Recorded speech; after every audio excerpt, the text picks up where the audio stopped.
जय जगन्नाथ। चित्तशुद्धि अनिर्वार्य। मथारे जेते रामानंदी चिता हेउ अथवा कंठरे तुलसीमाळ किंबा भागवत प्रवचन श्रवण जो दिन पर्यंत आम मानक चित्तरे शुद्धता आसी नहीं सेते दिन पर्यंत ईश्वर सानिध्य पाइपर नहीं। एकदा स्वामी रामदास भिक्षा करू करू एक घर सामने आसी डाक पकाइले, रघुवीर समर्थ आसी किछि भिक्षा मिलू माँ। एकथा घरर मुरबी स्त्री कान पड़ा। स्त्री जनक बाहर को आसी मुठाए चाउल आनी भिक्षा दे कहला, महाराज किछि उपदेशामृत शुणु। स्वामीजी कहले, आज नुहे आसंता काली कहबी।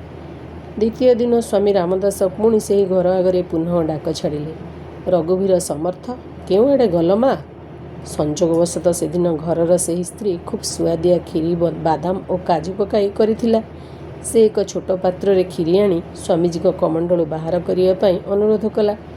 जेमिति से स्त्री लोकटी कमंडलू रे खीरी देवाकू जाउछि, देखिला कमंडलू मध्य कचड़ा अलिया पदार्थ सह गोबर भर्ती होई रहिछि।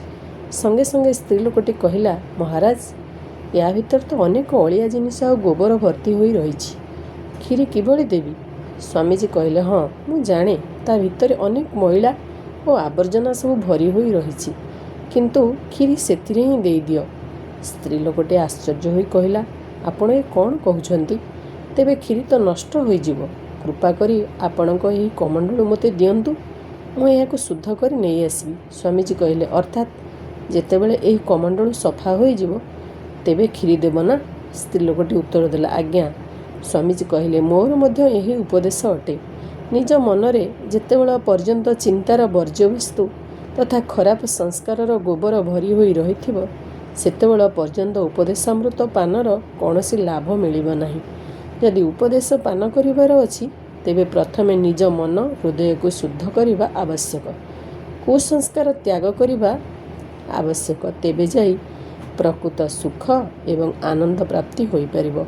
जय जगन्नाथ।